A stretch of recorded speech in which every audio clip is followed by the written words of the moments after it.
right, guys, welcome to a brand new episode of SideQuest Podcast. Listen in and level up. Well, this is the second to last SideQuest Podcast episode ever. And I'm so stoked that I get to share with you someone I have tried for so long to get on the show. Someone I desperately wanted to meet in the online fitness world, and I got to meet him. I got to hang out with him. I got to spend so much time with this amazing human being while I interned at Mark Fisher Fitness in New York City. The chief sexification officer of Rog Law, Fitness.com, Rog Law, comes on the show today. And guys, we nerd out. Rog is an uber nerd when it comes to DBZ and manga and all of that stuff. We dive deep into so many great things. Rog is one of the most amazing human beings I've ever met in my life. Ridiculous, off the wall, so full of love, so full of kindness, and just jacked and shredded. I mean, the dude is huge. He hated playing sports, but he's got the body of like an NFL running back. He could have been huge if he had played sports, but instead, he was watching DBZ and thinking about the deep parts and meaning of life. So I'm going to shut up. We're going to get into the second to last episode. I can't believe I'm saying those words. Episode of SideQuest Podcast with the one and the only Rog Law. The sound quality on this last episode is a little off on my end, and I apologize for that. I had some mic issues and thought it sounded great when I was on the call. It turns out it was a little off, but still a great episode. Check it out and enjoy Rog Law. Step up and you gotta get it fitness. Host Rob at the moment and the quest is you gotta check it and wreck it. You're breaking personal records and with the help of the guests you won't be guessing on the lessons.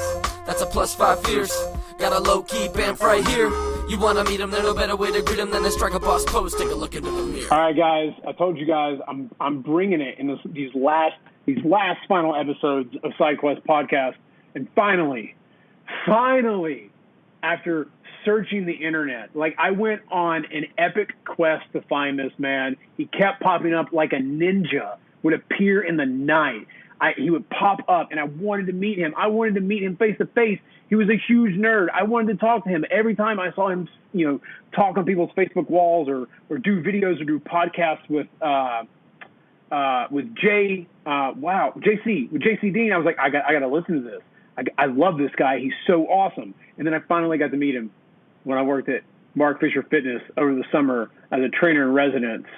And he is the man, the myth, and the legend, the sexiest chief operating officer of Rog Law Fitness that you'll ever know, the one and the only Rog Law. Welcome to the show.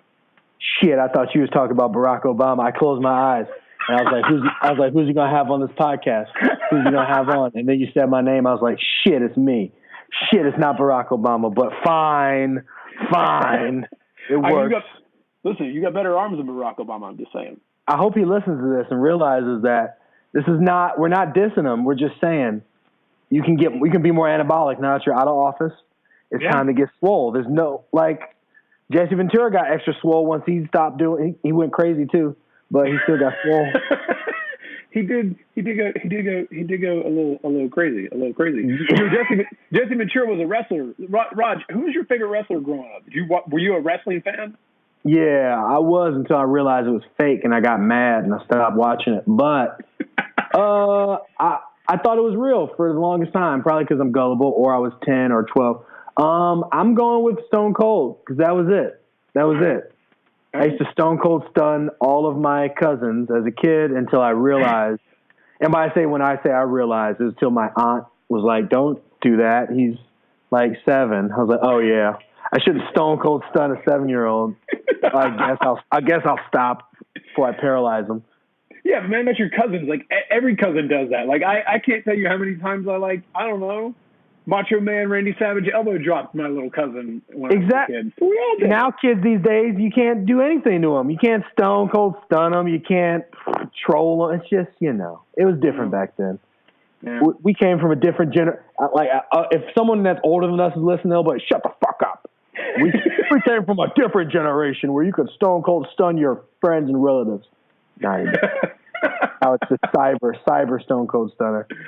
Rog, yep. I'm so glad that you're going to be one of my final guests on the podcast. I have, when I got into the world of fitness and started meeting people and getting to know people, you were one of the guys that I was like, oh, this guy's made it. Like, I want to be like this guy. Like, I got to meet this guy someday in my life. Like, he just seemed like one of the coolest guys in the world. And you kept popping up in things. And I was like, where are you? And you're like, I'm like doing my thing. And I'm like, oh.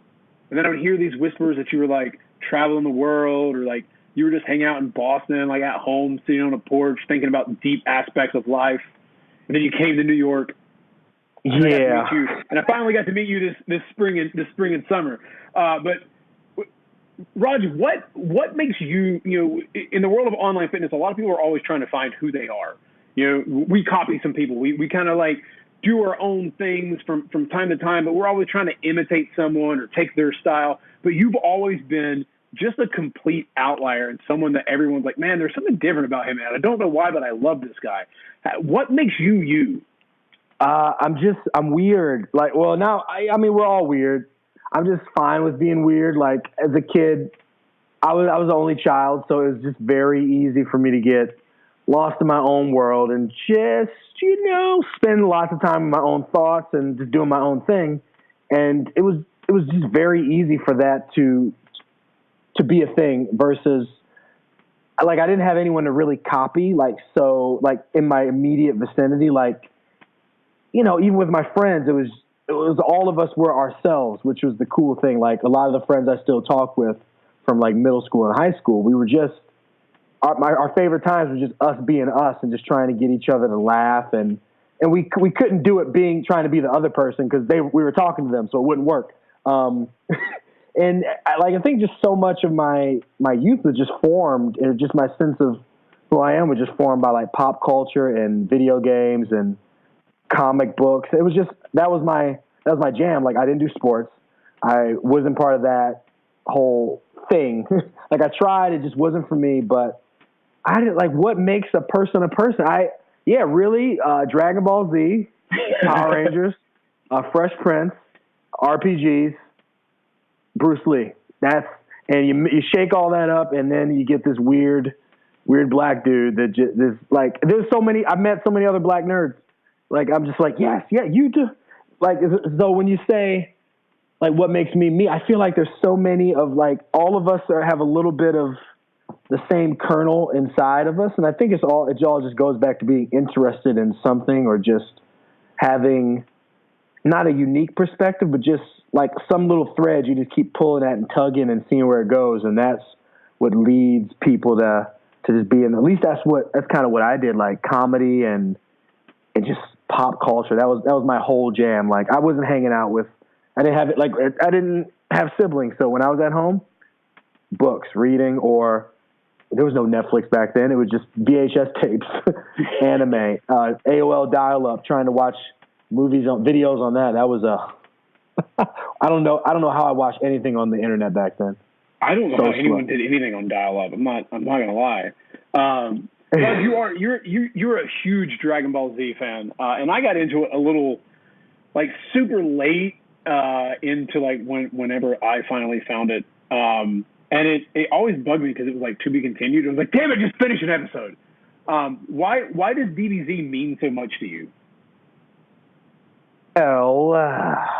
So many things. So I don't even know when I randomly saw it. Like, I was big into anime from when I was a little kid. And it started with,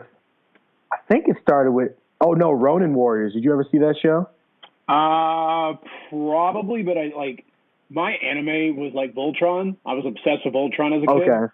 I missed that. I missed Voltron. Yeah, it was Voltron, and then some Transformers, and that's really about it.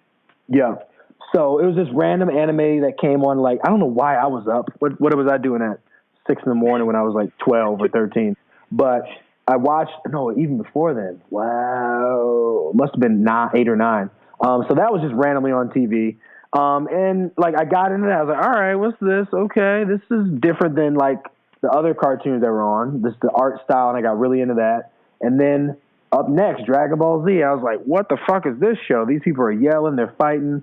And it really, like, I didn't get it until I was older. Like when I was a kid, I'm like, oh, they're fighting, they're running, they're doing all sorts of crazy shit. They're yelling a lot, shooting power beams at each other. It was just the best. But as I got older, just like you just get more perspective as you get older. So, like, I imagine for you, there's things that you were into as a kid that you may not have known the reason behind. But then as you go back and think about it, you're like, oh, this is some deep shit, possibly. So just the main reasons I love that show were is essentially the hero's journey. Just like now that I look at all, like, that's kind of what I look at that's the lens I look at a lot of things through. It's just that journey. And that was my real first experience with it. And I feel like it's kind of like song lyrics, like certain songs you learn when you're young that you'll never forget. I don't know the lyrics of songs now. I just like new songs.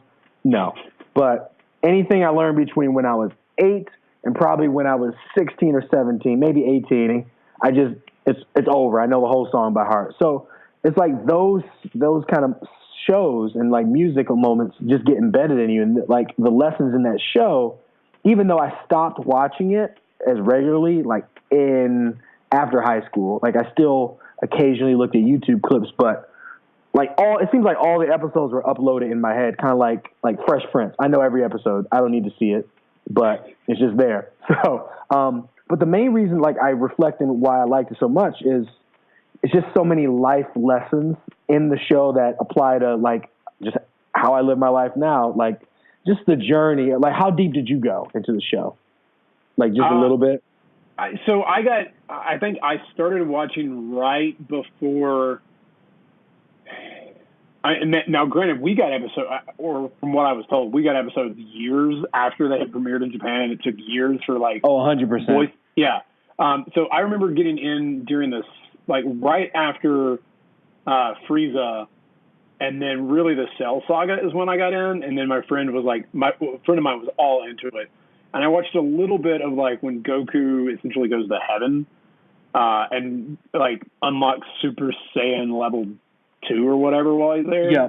Mm-hmm. Something like that. A little bit of Majin Buu, but, like, that was it. Like, I didn't go really much further after that. But I did hear that, like, the show ends where, like, Goku eats the Dragon Ball and, like, becomes, like, a god. It got weird. I stopped with Z. Like, apparently there's a new series now. I can't. I just want to, like, I have my memories. I don't need the continuation. I'm trying to live my own motherfucking Dragon Ball Z. I was like, I can't be watching this. Otherwise, I'm not out living. But just like one example. So do you remember Krillin, little bald human dude? Listen. Adam Ali and I have had this conversation in a separate chat. I think Krillin is, like, the real hero of that series. Like, when we think about it, like, you know, Samwise, like, according to Tolkien, Samwise is the real hero of Lord of the Rings. I think Krillin is, like, the real hero of Dragon Ball. Exactly. Like, it's like, it's again, like, and then one of the things I did an article about this, and I think I mentioned about excellence not being a destination, but just more of a journey. And that, like, no one sums that up more than Krillin in my eyes. Cause he's the strongest human, but then he's surrounded by all these motherfuckers that could kill him at any moment. Like any moment, like, his wife is stronger than him, like, not by even close. Like, it would be like if I were 120 pounds, 5'2", and then I married, like, let's say, China. You remember China? Let's talk wrestling. Yeah, R.I.P. So imagine like that. That would be, I'm 5'2", 120, and then there's China. Like, I get destroyed at any point of the day. Like, she could be asleep and just destroy me. But he still kept just showing up. He still kept, like, even, like, there was at one point where people were just fucking catching his final move. Like, that's the rudest thing you can do to a character. Like, this is my finishing move, and then you just catch it, or you just, like, it hits you in the nose and it breaks apart. And it's just like, even though you're outclassed, even though he's completely outclassed, he just still kept, like, hey, how can I be useful? How can I just try to be better? And that essentially, that, like, he was the epitome of that in the show for me, even though, of course, his power capped out very far below everyone else's. But that's just one example of that. And things like mentorship with, like, Piccolo, and, like, Piccolo was Gohan's dad, really, if you think about it. It's kind of weird, even though his dad was alive, or not really. He was dead training in heaven. The show got weird. But just so many lessons like that, and, like, having a code and a system in which you live your life by. Just things like that I couldn't pick up on as a kid, but that stuck with me as I like thought about it more and more.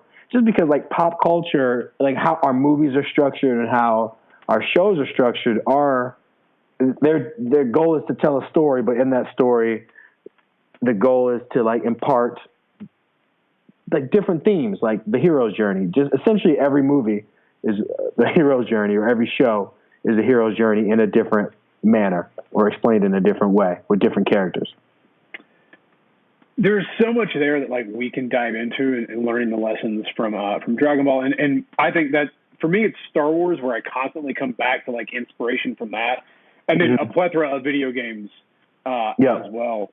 For you, but what you said something that stuck out to me there about Krillin, that excellence is not, it's a journey, not a destination. What does that mean to you?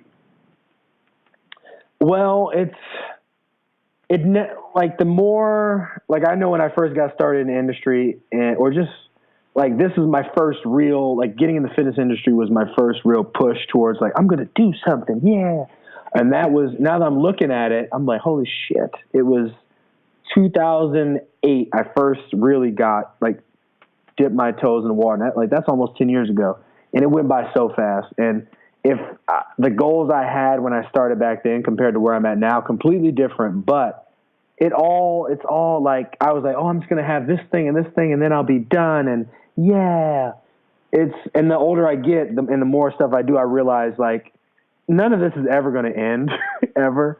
Like even if I achieve the goals, there's always another goal somewhere. And I think that like, I found that like, even when I achieved the goals I had, like for instance, like beating Men's Health or something of that nature, I was like, oh, this is going to be the big thing. And I'm going to feel so fulfilled. It happened. And then like the next day or two, I was like, oh fuck, it still happened. We're still going. We're still doing this. It's not over. It's kind of like World of Warcraft. It doesn't end. You just keep playing and you keep having different goals and you keep finding ways to kind of work towards fulfillment and being a better person or being better at your craft. So like expecting for any of this to end I think at least for me, when I think of it ending, I just feel like disappointed. I'm like, oh, it's man. But when I think of it not having any kind of end, I get really excited about just how much there'll be to achieve and who I can become in the whole journey, and how the people I'll meet and the friends I'll make and the experiences I'll have and the impact I have and the impact people will have on me. It's way more fun knowing that it doesn't have an end. And like, if we want to get weird, who knows where we go when we die? Who knows if that's not an extension? No one's come back. I remember reading, like I was big into magicians as a kid, and I remember like reading all about Harry Houdini. And I remember at one point he wrote a letter to his wife saying that, hey, it wasn't like, hey, when I die, but essentially letting her know that when he died, he like leave the candle on for as long as you can, and he'll let her know somehow through that candle when he comes back or if he comes back. And I'm like, ooh. As a kid, I was like, will he come back? He's fucking dead. You know, I didn't keep up with it, but there's more people dead now than have ever lived, which is a weird thing to think about. And it's like, what happens after that? And I feel like it has to be a continuation on some level in some form. Who knows? Like Neil deGrasse Tyson and all these astrophysicists and scientists talk about, we're all stardust are made of that. And where's I going with that? Just that there is no end. And that is fun to me because there's always something more to learn. Even if you're the best at what you do, there's always a way to get better. And it's kind of like we talk about here at MFF, just 1% better. With that mindset, life continues to be exciting and fun. And even if it's harder as you get better, which a lot of people don't talk about, but it's what's the alternative? I don't know. I don't want to know. Roger, what's one thing you've had to get better at recently? Coaching, for sure. Because I've been on the internet for quite some time. So going from online training mainly to in-person training entirely has been a shift, especially after not doing it for like a year and a half, 2 years almost. It's been a big shift, and it's been really great to just be surrounded by people that are already really like way better at it than I am currently, or at least in different ways that I want to be. And just being able to see that every day. And it's just inspirational. And again, it just helps me show there's another level to aspire to. So like here at MFF, there's tons of coaches that just have different skill sets than I do. And being able to just pop in on a random day and go, oh shit, okay, this is what they're doing. Oh, I thought I was killing it. I'm not. I'm like scratching it. I'm not. Nothing's dying. I'm not killing anything. So, and just being able to see that constantly forces me to up my own game, or just see what's possible and see how I can not necessarily copy them, because there's some like I can't. Like I've seen people coach, and I'm like, I can't do that in the same way that they do. But in seeing how they do what they're good at, I see how I can bring that same like spirit to what I'm doing in my own way. And I think that's like the best form of inspiration, just not copying someone, but realizing what you are drawn to and are good at or want to be good at, and taking that inspiration from whatever the source be, a book or a movie or just people you know and conversations you have, and turning that into something. Like you put it in a box, it's kind of like that. No, it's not like that 8-ball at all. But you do shake it up. You put it in a thing, you shake it up. It's not like that magic 8-ball at all. But coaching is definitely one. And I found that the better a student I am of things, the better of a coach I can be too. So like the more I attend jiu-jitsu and learn and see the process of learning, the more I can relate it back to the ninjas and the people that I want to teach and impart my knowledge to. And it just comes off way more clearly when I have a better sense of kind of what they're going through as a student myself. So it's interesting that you start watching DBZ as a kid, and you're like, yeah, they're fighting, they're shooting energy blasts at each other. Yeah, take this, Kamehameha, whatever. I don't even know how to say this thing, but it looks really awesome. Yeah. I totally want to do that. Oh, wait, I want to do some jiu-jitsu. I'm really interested in that. But you learn a lesson through DBZ that you're thinking about. What's a lesson in life, or a life lesson that you've learned, while doing your BJJ Brazilian jiu-jitsu? Just honestly, just fucking showing up. Just be there. Because that's the thing. If you're not there, you can't learn. It's like no matter what, like how good you are. Like my first, not first tournament, one of the, I don't know, I think it might have been my second one. I got second place. I got second place. And I realized, like, I was super stressed out when I was competing in that tournament. And when I looked online, because you could check the registration, there's like 6 or 7 people registered. And I was like, oh shit, all right, this is going to be tough. And I get there, there's me and another guy. I'm like, what the fuck happened to these other 5 or 6 people? They were supposed to be here. So even though I lost that match, I came in second place. And it was like, I felt it at the time. I'm like, womp, womp. I fucking lost and I came in second. That's weird. Participation medal. Bop, bop. But that aside, I was like, oh, well, I don't know what kept them from not being here on that day, but they weren't here. So really, like, to have a chance of winning anything, you have to at least show up. Have you seen, what's that movie? Daniel Day-Lewis, Oil, Milkshake. Blood. Yeah. Have you seen that? Yes. There's this one quote. It's so fucking good. When he's trying to sell oil or whatever to this town, and he's like, I guarantee you that you know what? I'm gonna look up the quote because I don't want to misquote Daniel Day-Lewis.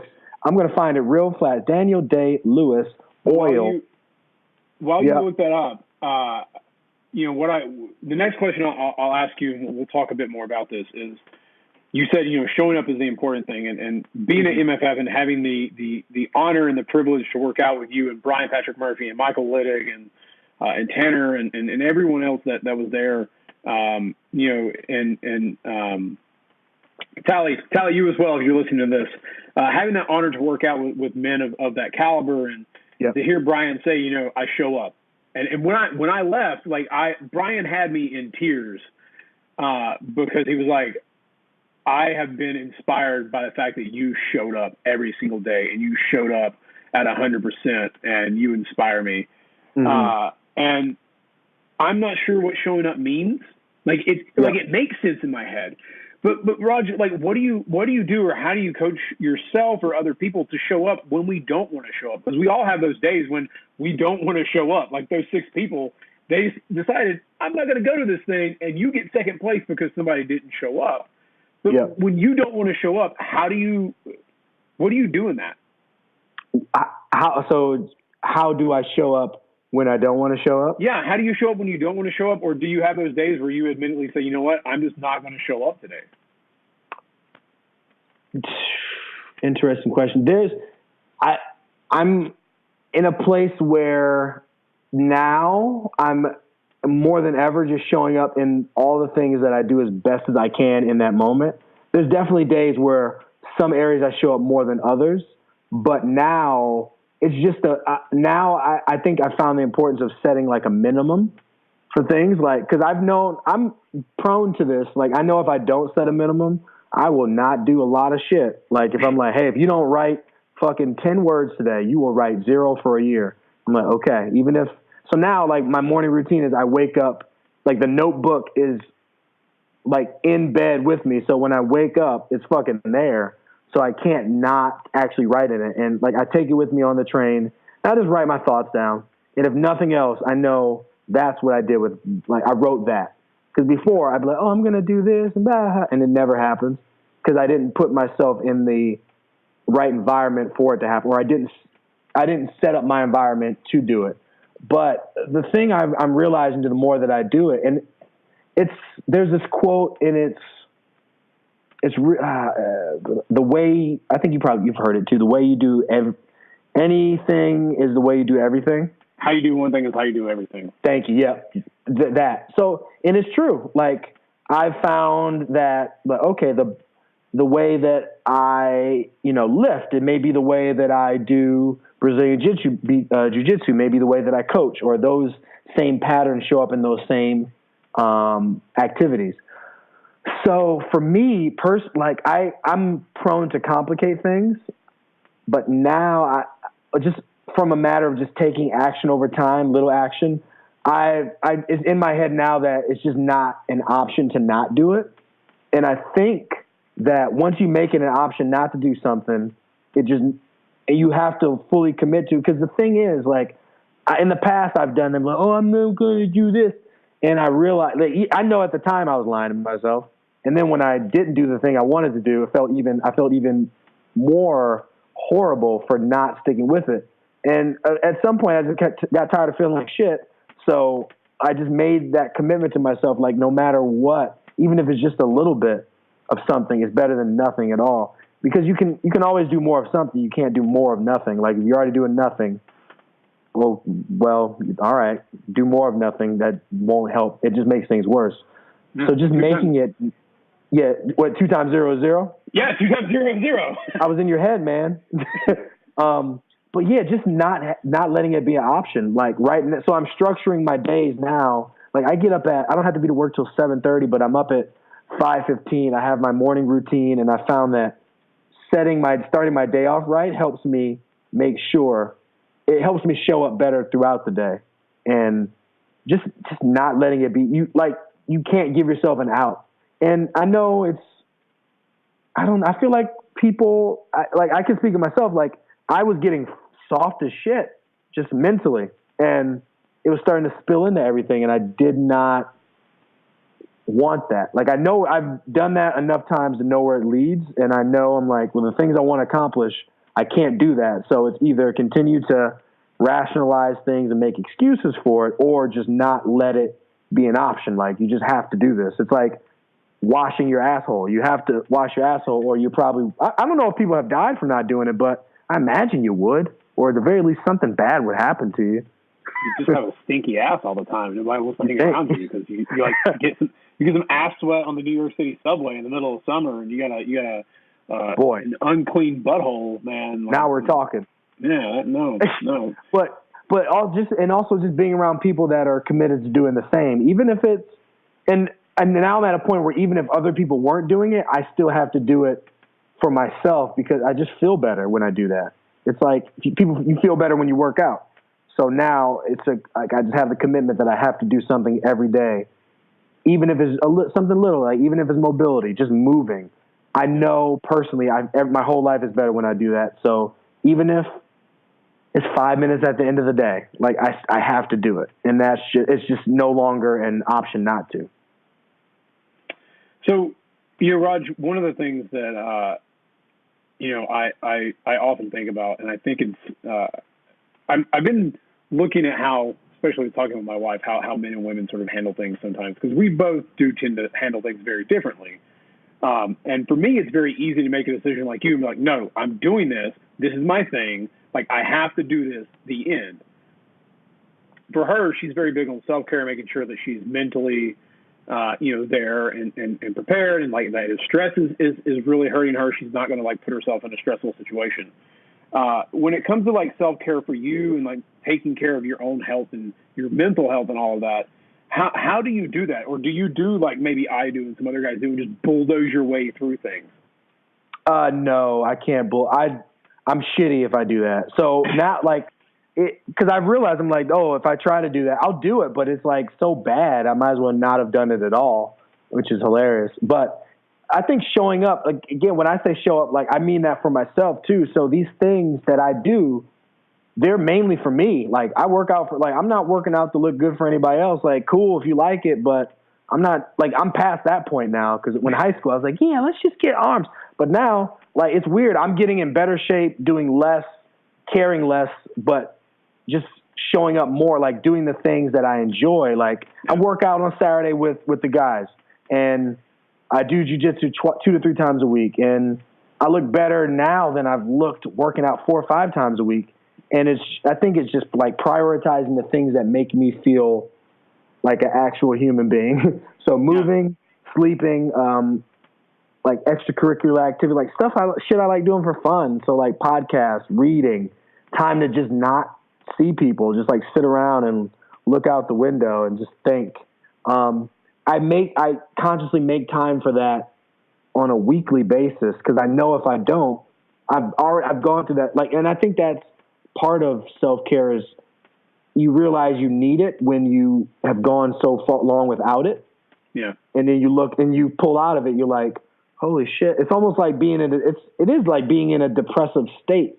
Like that is what depression is. Like everything is depressed, like lowered. And you're like, and you don't realize how far you've gone until you pull out of it and you look back and you're like, oh, I was in that hole. That was like 1 million feet deep. How did I get out? And I've been there. So it's that sense of like, I don't want to like just going back there is not an option. So I have to do the things that are important to me first in order to be the best I can for not only myself, but for other people too. So like if I weren't getting the right amount of sleep or working out or eating right, I'd be a shitty coach. I'd be a pretty shitty friend and just overall pretty shitty. So those things, again, like showing up for myself, it's like a non-negotiable. And I think it almost is that easy. Like you just have to decide like, this is not what I'm going to do. Like, I'm just not going to do this anymore. And then it becomes a matter of finding ways to make sure that you uphold that promise to yourself. It's kind of, if you want to go to Jordan Peterson route, it's like when you lie to yourself and you let yourself down, you trust yourself less. And if you trust yourself less, then, if you're lying to yourself, it's just not a good place to be in because you can bullshit other people easily. I love that you brought up JP because I'm always a fan of JP's work. I don't always necessarily agree with everything he says. I will stand by that. I don't agree 100% with everything because I shouldn't agree 100% because he talks about the dangers of ideology. No, he doesn't. No, listen. We fitness people that like Jordan Peterson need to go to Canada. I mean, listen here about carbs, buddy. Listen here. Yeah. Carbs ain't that bad. Let us show you. And, come deadlift with us. And you need to fight this dragon. But what's one of the greatest lies you've told yourself? Ooh, the greatest lies. This is a, I'm a fucking steal this question. I like this one. Greatest lies. Give me a couple seconds. Take your time. I would say the greatest lie that it would be that I'm not capable of things that I've seen other people achieve, or living the life that I've seen other people achieve, or living the life that I know that I can achieve, that the one that I want to achieve, or how I want to live it for myself. And it didn't really, I don't know where it came from, that belief, but the more time I spend here doing the things that I'm doing, the more I realize that it's not true. And I think that's one of the main ways that you have to combat. Like, belief systems are hard to undo. Like, you can't undo it. Like, yeah, today I'm going to repeat this mantra and my day is going to be great. It's not how it works. Like, you have to actually take action and have a counter argument for the shit you tell yourself. So, like, just from being here, like, for less than a year, like, the relationships I've made and the things that I am doing that I haven't done as consistently as I have before, it goes to show me, like, okay, that was just a limiting belief. And I'm glad I found it out now in my 30s versus never, or like so late in life that like life has beat me down. And I really believe that, because I think the sooner you realize, and it goes back to, I've read it before, like so many articles, like, you are not a special snowflake. You're not this, you're not that. And I'm torn on that. Like, I'm okay with holding two opposing beliefs in my head at the same time and like believing a little bit about each. But really, honestly, like, there's 7 billion people on the planet.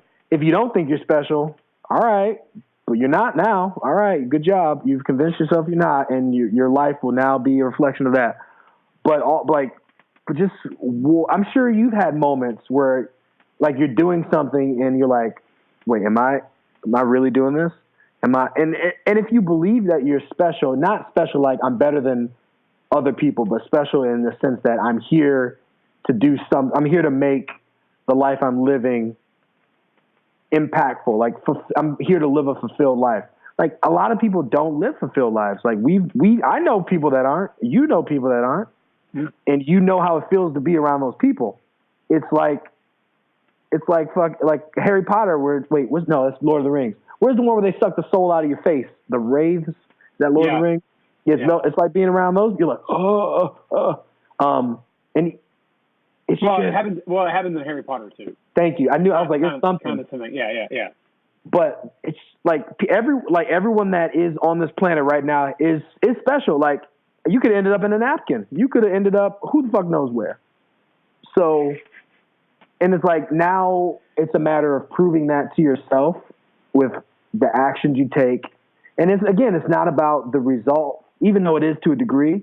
But if you think it's about the results and less about the process that gets the results, it's easy to believe that you're not special, because there's always going to be someone out there doing better than you in some way, shape, or form, or better than us in some way, shape, or form. So, but really just embracing the process of like, yo, I'm here, eventually I'm going to die, but in that time, I'm going to just work on myself, challenge myself, do things I say I'm going to do, strive for like challenges and overcome them slowly over time.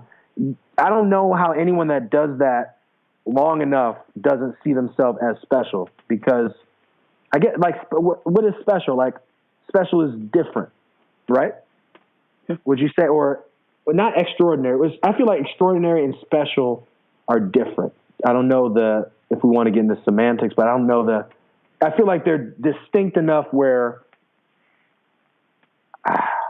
it's like when you're on the path of just doing hard shit and you achieve things and you realize that your actions have an impact on yourself and the world, I don't see how you can't view yourself as special.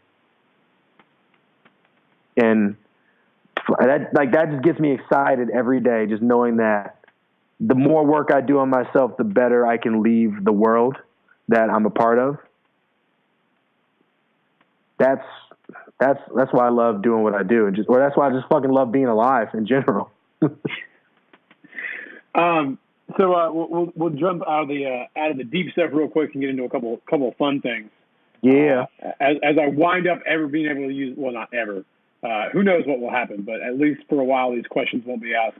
Raj, where would you go in a time machine? If you could go anywhere in a time machine, where would you go? Big Bang. I want to see that. Am I going to get killed when it happens? Or I'm in like that Neil deGrasse Tyson space bubble where I can just do whatever, spaceship. You're in a space bubble. Oh, yeah, Big Bang. I want to see that. Like, dinosaurs would be cool, but what? The beginning of time? Let's see that. What if Morgan Freeman's there? He's like, I gotcha, thought Morgan Freeman would be the guy you would run across at the beginning of time. It'd be like, can you narrate this for me? Because there's really no one else that can narrate the beginning of time. He's been waiting. He's like, I've been waiting for you. Raj, what's the most money you've ever drunkenly spent on fast food?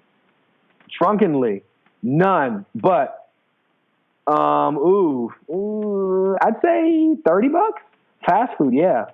Fast food, $30 easily. 2 20-piece nuggets, that's 10. 2 large fries, that's 6. Couple crispy chickens, that's $1 a piece. All right. Yeah, we're pushing 20. And then go. That's at one place, and then I go have another one. But it's been years since I went that deep. Ooh. All right. Raj, what store would you max your credit card out at? If you could max it out, what store would you max it out at? Max it out. Shit. What's a store? A physical store, online store, or doesn't matter? Dude, online or physical, doesn't matter. Amazon, because you can buy everything there. It's pretty much a bookstore. I'm like, yeah, just give me all the books. I don't like. That's what I value. Like, I don't value clothes that much. I just want to read stuff and do stuff. No. United.com. Because I can get airplane tickets. There we go. There you go. What's the best book you've read in 2017? 2017. Zingerman's Guide to Managing Oneself. Okay. Yep. If there's one book you could gift, and I'm kind of stealing this from Tim Ferriss, but like, if there's one book that you would tell everyone in the world to read, what book would that be? Damn, everyone. So hard. The Tao of Jeet Kune Do, Bruce Lee. First and last 10 pages, short read. Yep, that's it. All right. Raj, let's wind up with some nerd talks. We talked a lot about DBZ and how it's influenced your life. Let's dive into some video games real quick and comics, because that influenced you as well. What comic outside of DBZ would you say, and it could be, has influenced your life in a positive way, or is just one that you love absolutely, hands down, no matter what? What comic would that be? Ooh, comic. Oh, it's been so long. Oh, shit. Comic. I would go, Why the Last Man. That is a great series. Have you read that? I have not. Well, sir, I would highly recommend you check out letter Y, The Last Man, at your local library. It is quite a series. What is it? Give me a little. What's it about? All right, so it's like one of those pretty much a post-apocalyptic scenario. So wait, let me recall it. I think they finished. I don't know if I finished it all, but so pretty much all every male dies. Every male of the species dies. Of every species. All mammals. Except this guy. And that's it. What do you need? Well, you're the last dude alive. Good luck. Here we go. Figure it out. Everything else is fine. But he's the last one. I'm like, all right. And there's every woman's trying to like make a baby with him. You think it would be great to be the last guy on the planet. Nope. Not at all. You are responsible for reproducing, like saving mankind from extinction. Hilarious. I do not want to have sex again today, but it's for men. God, fine. first world problems. Pretty much. Yes, I mainly read X-Men and stuff as a kid, but I never kept up with them as much as I did like TV shows and video games was my main jam. All right, what was your main jam? And I know you're not really playing much these days, because the last I noticed, I just found out you got an iPhone. Like, you upgraded from the flip phone that you carried for years. What made you upgrade? Getting around with the maps, it was too, like, I was lost all the time. Like, where am I? How do I get? So it was time. But I'm not above eventually going, like, I don't know. It's something about this thing that just it doesn't sit well with me. I don't enjoy it. Being connected all the time? Yeah, it's not good for my brain. And I just care so little about it. Like, I drop it and I don't give a fuck. Like, I'll be that guy that walks around a broken screen for a year. People I left, like, the other day I left my phone in the car because I was in Massachusetts for Thanksgiving. I left my phone in my cousin's car. He dropped me off at the train station. And I realized, I was like, oh, well, I guess I ain't got no phone for a couple of days. I was excited. And then he brought it back. I was like, fuck, I wish he didn't do it. But I don't know. There's something about it. All right. Well, I mean, I would have the opposite reaction. I'm sure most people would. So I applaud you for being like, all right, I break from my phone. I get to have some deep mental Raj time. But what games growing up, Raj, were you like really jamming on, and like what did you love playing the most? RPGs. Final Fantasy was a fantastic series. I'm playing a game right now on my phone. It's hilarious. Final Fantasy Tactics. I'm replaying that. Dude, Tactics is really, really good. It's pretty fucking fun. Like, I think it's one of the best. I think it's better than 7. I think it's better than a lot of the ones that were on Super Nintendo. Like, it's just fun, and it's like a turn-based. It's like Tactics Ogre and all those games of that nature. Like, but with a Final Fantasy twist, which I love. Wild Arms. That's one of my favorite RPGs. Grandia. I'm mainly all RPGs, and now I realize I'm like, oh, just Hero's Journey. That's how that works. Oh, that's what I was doing this whole time? Just, okay. All right, I get it. Yeah. I didn't, like, fighting games I got into. Tekken, I was the shit at that. Eddie Gordo. Of course you're Eddie Gordo. Of course. Of course. He's got to smash the kick buttons. There's no point. He only has 2 buttons. You don't need to punch. There's no point of punching. World of Warcraft. We can't even go down that rabbit hole. World of Warcraft, EverQuest.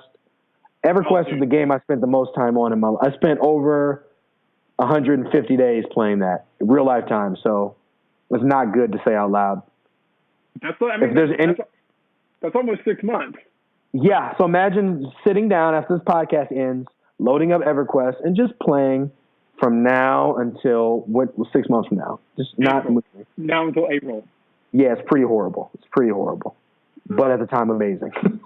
Dude, I put an entire month plus into Call of Duty 4 back in the day, like 30 days of full gameplay over 2 years. Online or okay. Online? Okay, online. Good. I thought you were playing the campaign. No, that doesn't include the campaign, which I beat on all 3 difficulties. So yeah, hard. Like it was. Yeah, that's a lot of time. Of course you did. All right, Rod. So, final question I'm going to ask you: being an RPG fan and being a lover of the hero's journey, which I am as well. If your life, when you die, if they decide to make Rog Law into an RPG, what would you name that RPG? Fuck. Damn. What would I name it?